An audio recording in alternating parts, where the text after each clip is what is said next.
Malaking hamon ngayon sa gobyerno kung paano maitatawid ang tulong dahil sa malawakang pagbaha, sira-sirang mga kalsada, nagtumbahang mga puno at dagdag pa po yung mga gumuhong mga daan. Sa kabila nito, tiniyak naman po ng pamahalaan na wala pong magugutom dahil sapat ang supply ng pagkain ng mga biktima ng kalamidad. Eden Santos sa balitang yan. Umaasa sa tuloy-tuloy na tulong mula sa gobyerno ang mga biktima ng Bagyong Christine na nasa iba't ibang evacuation centers. Kabilang ang pamilya ni Marites Perez sa mga inilikas sa isang evacuation center sa Virac, Catanduanes. Kwento niya, pagbalik namin ng bahay, lumubog na lahat, as in walang matira. Basta lahat ng gamit namin, mga damit namin, lahat-lahat. Pati yung mga alaga namin na hayop, namatay.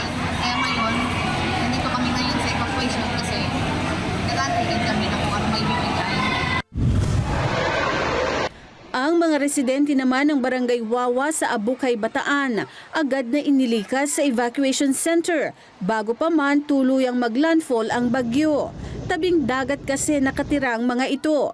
Ibinabala ng Pag-asa ang posibleng tsunami bunsod ng severe tropical storm Christine. Kaya po kami pinalikas sapagkat lumalaki po ang tubig at nasa tabing dagat po kami. Nga lang hindi na po namin alam kung ang bahay namin kung maayos-ayos pa pag dadat na namin pag-uwi. Kaya dinala ko po yung mga anak ko dito sa evacuation para po safe po silang lahat. Kamusta po yung lagay niyo po dito sa evacuation center po? Dito kami, hirap din dito. Tuloy-tuloy naman po yung supply po ng pagkain. Muli namang tiniyak ni DSWD Secretary Rex Gatchalian na may sapat na family food packs na naka-standby para sa augmentation ng mga apektadong local government units. Makakaasa ho kayo na tuloy-tuloy po yan. Yan ang ating instruction ng ating mahal na Pangulo na walang pamilya o walang biktima ng kalamidad na to na magugutom. Anya ang mga family food packs na nakakalat sa lahat ng mga warehouse sa buong bansa ay nasa kulang-kulang 2 million pieces dahil nabawasan na simula ng mamahagi kahapon. Handaan niyang dagdagan ng DSWD ang supply ng LGUs sakaling kulangin ang mga ito. Sa Sorsogon, abala pa rin ang mga empleyado ng provincial government sa pagre-repack ng relief goods.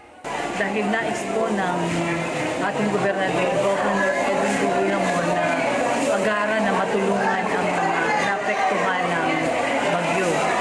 Sa ngayon po ay nagbabalot po na nasa 8,900 na food packs na ibabahagi po sa lahat ng munisipyo. 14 na munisipyo na lalagyan ng Sorsogon. Bukod sa food packs, may nakahanda na ring cash assistance o ayuda ang DSWD para sa mga biktima ng bagyo. Maaaring gamitin ito sa pagpapaayos ng mga nasirang bahay ng mga typhoon victims. Kapag bumaba na ho ang tubig baha, sisiguraduhin naman natin na ang mga cash relief or cash assistance magsisimula na sa mabilis na panahon. Eden Santos para sa Mata ng Agila. Matatag, matapang, matapat. Maraming salamat sa inyo pong pagsubaybay sa Mata ng Agila Primetime. Para malaman ang matatag, matapang at matapat na mga balita, i-follow lamang at mag-subscribe sa @Net25 TV.